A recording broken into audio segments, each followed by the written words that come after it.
Hey there everyone, I'm Ashley Bullington and you're watching The Campfire. This week we're deep diving into District 6A.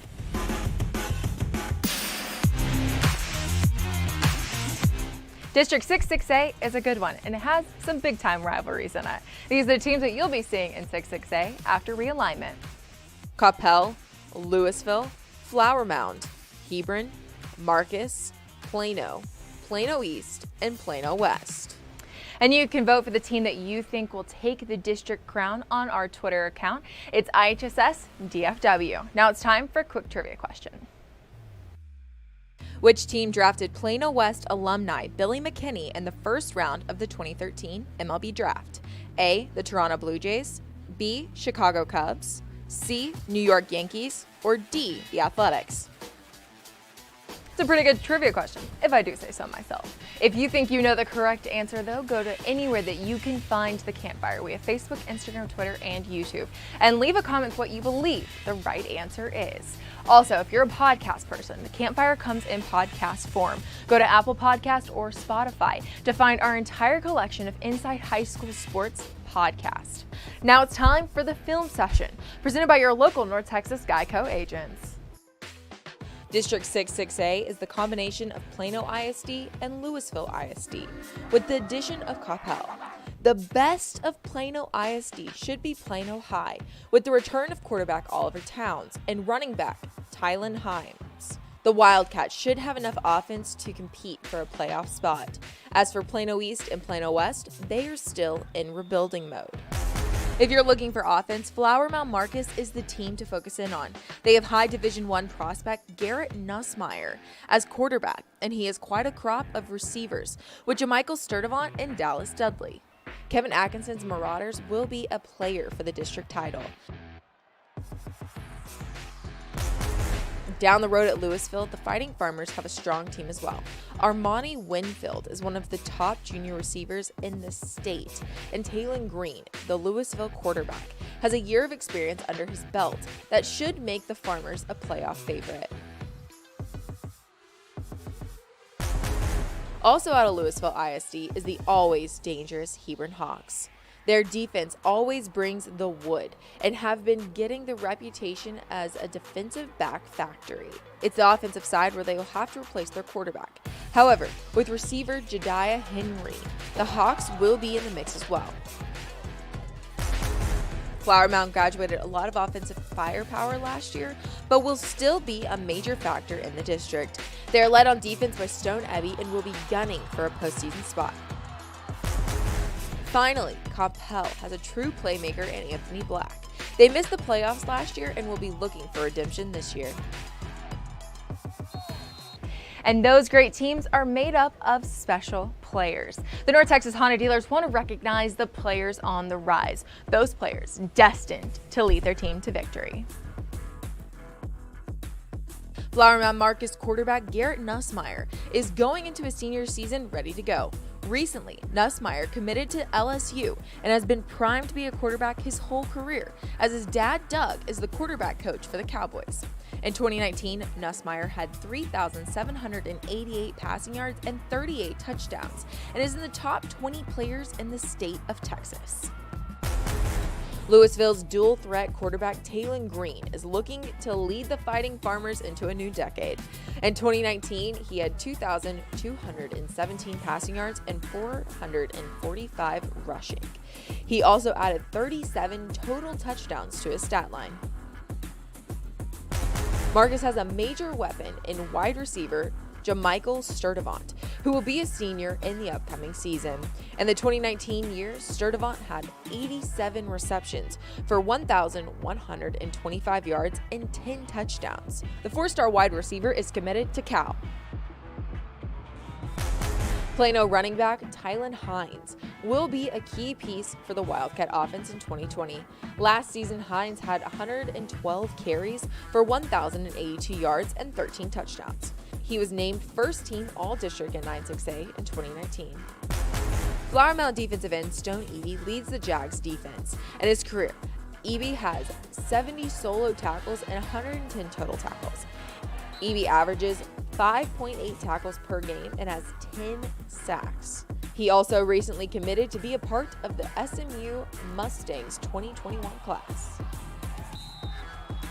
Those players have accomplished great things on the field. But do you know somebody from the high school sports scene accomplishing great things in your community? A player, coach, or team going that extra mile? Nominate them for the North Texas Honda Dealers Helpful Heroes. To nominate, go to ihshelpfulheroes.com and pay attention to our social media accounts all summer long to see if your nomination is highlighted. Now it's time for our Media Day segment where we talk to coaches about their district and their team for the 2020 season. Hey there, everyone. I have the Plano East head coach, Joey McCullough, on with me. Coach, how's everything going? Going good. Just trying to get prepared for this next upcoming season and excited about the opportunities and just want that direction of where we're going, and we're going to go there as the best we can. And you and I, before we got started, kind of were talking about, the routine and getting prepared. So how are you preparing yourself and your boys for the potential upcoming season, for everything going on and making sure that they're in shape, ready to go? We used our 7 weeks of our summer program. We used that for, we really kind of plateau it each week, try to get a little harder each week. We didn't want to run into it. We wanted to start slow, make sure our kids were safe, make sure that they were in shape. But my whole thing is we wanted to get back in off-season mode. Kind of like when we left in spring break, we wanted to get our guys in shape and kind of build up. We knew we had to get back in the weight room and we had to get back out in the heat a little bit in the running. And so, our whole mindset is to prepare for football. Always my favorite saying is to have a purpose and have a plan. And so to me, it's to get back in shape, get stronger again, get back in that off-season mode. And it's really been nice having the hour of UIL allotted time. Because that's allowed our offensive and defensive coaches to get out on the field with our guys and start working through all the things that we weren't able to do or shore up during the spring. We've just been going out there and just really starting and adding slowly as we're going. So we sat down as a coaching staff, started talking about installing, our concepts in our passing game and defensively. So it's been really good. The guys that were on our campus with us that played the year before, which, coming off a 1-9 season, we only had 2 returning starters last year. So we have a lot of guys that are coming back, but we're using this for our new guys, our incoming guys that maybe are not familiar with our situation, but we're getting those guys caught up to speed. And so just trying to prepare our kids for day one on August 3rd when we come in. We'll be ready to get started, hit the ground running. And you mentioned it, the new guys that you have coming in, you're replacing 6 starters on offense, 7 on defense. Do you feel the youth, the team will really step up for the 2020 season? I really do. Because we had a lot of guys that, even though they may not have been starters during the season, that played quite a bit. I had 3 offensive linemen that played, whether they played tight end, we'd put them in the tight end position, 2 guys, and then a center that had played a little bit of both. We had one that worked on the defensive side of the ball. Feel really good there. Our receivers are back. And like I said, we got to move in and a young man named Ishmael Mahdi, who's just going to be a junior, who I think is going to be really outstanding to help us in our game. So I think we've got some speed added to our receiving core. We got a quarterback that's back that came from Wyoming last year, and he was new.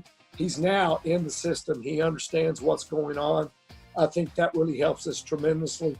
So when you return 3 or 4 offensive linemen, your receivers, and a quarterback and running backs that were there last year, maybe not the starter, but David Johnson, Lester Brown, and Xavier Franco, guys like that are just going to be juniors, and they're going to be a lot more prepared and understand what we're doing on the offensive side of the ball. Defensively, we lost some guys, but we had to move in Cedric Diggs from Parish Episcopal, who's one of the top-ranked defensive linemen. We're excited about him. Sam Yanelli, big 6'4" kid. All 4 of our linebackers back: Jordan Heiser, Sam Wartink, Jackson Ashley, and Colin Felts, we got a bunch of guys that are going to be ready to step in there. So we're looking forward to it. I think those young guys really will help us. They got a great attitude, and they're excited. They just want to play football. They're understanding about, every day is a blessing, that we're not promised anything. And that's one of the things that I told them that we started the summer program, that we're fighting for our football lives, and that take each day seriously and appreciate it, have fun, and go out and give the very best you got. And so that's what we're doing. Our kids are competing at a high level. And I told them, you got an opportunity, and you got to make the best out of it every single day. So kids are excited. And, with the new realignment, the Panthers move away from Allen and Prosper, but you're in with the Lewisville ISD schools. How do you think the new alignment will help or hurt your team? I look at it as, you still got some great teams. I still think it's one of the top districts in the state of Texas. You got some really good quarterbacks in this group. You got the quarterback from Marcus, who's already committed to, I believe, LSU. Quarterback who's about 6'5" at Lewisville. Coach Basil and his group at Flower Mound. I think it's going to be a great competition. Coach Brazel at Hebron. I know that they got a younger Bridges that's coming back, and I know they had a guy that moved off, and so. But I don't really think. I think from top to bottom, I think this district is going to be really tough. Yeah, you lose some really good teams in Allen, and which we're playing in week one at the Tom Landry Classic. You lose a Prosper team that we beat the first year, lost the second year. You're losing some really good teams, McKinney Boyd. But I'll be honest with you, I think from top to bottom, I think every team is solid. And you have a chance to win or get beat on every Friday night. So you better prepare accordingly. And I really do. I believe. I don't think there's a weak team in the district. And I know every one of them are well coached and are from really high class programs. And so we're expecting every Friday night to be a challenge. Coach, thank you so much for joining us. Good luck to you and your team in the 2020 season. We'll be right back after a couple of messages from our sponsors. The North Texas Honda dealers recognize members of our high school sports community who take time out to be helpful heroes. Nominate a helpful hero today at ihsshelpfulheroes.com. The film session is brought to you by your local North Texas Geico agents. To find the office near you, go to geico.com/DFW. The District Breakdown is presented by GiveMeTheVin.com. These teams make it look easy, just like GiveMeTheVin.com makes it easy to sell your vehicle. Welcome back to the Campfire. District 66A is going to be a good one, as we have Coppell, Flower Mound Marcus, Lewisville, some Plano schools as well. It's going to be a tough district to get out of, as these teams are going to be battling it out. I also have some pretty fond memories at the Mound Showdown. I got to ride in the little helmet cart that Flower Mound Marcus has. Pretty good time if you ask me. We're going to break down this district more now though. It's time for the District Breakdown, presented by GiveMeTheVin.com. We welcome in Inside High School Sports Insider Ryan Harris to break down District 66A in more depth. Ryan. Thanks, Ashley. The Plano schools were finally separated from Allen and landed in the new District 66A, though the UIL still didn't do them many favors. This district is loaded with talent, and making the playoffs will be no easy task. Let's take a look at who might snag a postseason spot. My pick to win the district is Flower Mound Marcus. The Marauders are the favorite to win the district behind returning quarterback and LSU commit Garrett Nussmeier. The dynamic quarterback will be returning to his home state of Louisiana for college ball, but he has some unfinished business with Marcus first. Nussmeier's top target, J. Michael Sturdivant, is headed to Cal Berkeley to play college ball, and he's back for his farewell tour at Marcus as well. Christian Espinoza is back for one last run at Marcus to anchor the secondary, and Hunter Sanders leads the front seven at defensive end. With so much returning production from a squad that finished last season with an 11-2 record, I expect big things from Marcus in 2020. For as much firepower as Marcus has returning on offense this fall, Lewisville might have an even more high-powered offensive attack. It'll start with a three-headed monster on offense. Quarterback Taylon Green is a 3-star recruit and a dynamic playmaker. Armani Winfield has offers from every major program in the nation, and he's Green's top target at wide receiver. Mix in running back Damian Martinez, who rushed for 8 touchdowns a year ago, and these three form one of the Metroplex's most explosive trios. Isaiah Stevens is another weapon for Green to throw to, and this will all happen behind one of the most experienced offensive lines in the area. You have Giancarlo Lopez, Matthew Winger, and Taj Martin, who all earned all-district honors last season and will anchor a strong offensive line. The defense is a completely different story, though. The Fighting Farmers offense will need to put points on the board by the wheelbarrow to take pressure off of the defense. I think Lewisville finishes as the district runner-up and could even win a few playoff games if it can find playmakers on defense. Hebron finished the 2019 season with an 8-3 record and made a playoff appearance. The Hawks will have to replace their quarterback, though. Weston Conaway figures to take over at quarterback, and he will have an eye-popping amount of talent to throw to at wide receiver. Kansas commit Jediah Henry is back, along with Dakota Bridges and Nick Frazier. The secondary is also in good hands with all-district selection Mason Williamson and Vincent Miller back to anchor a defense that has its fair share of question marks in the front seven. There is a foundation to build on, and I trust that Hebron will find suitable replacements for graduated talent and make a return trip to the playoffs. One team looking to get back into the playoffs after missing out for the first time since 2011 is the Coppell Cowboys. Coppell finished just 4-6 last season, but is returning plenty of talent on both sides of the football.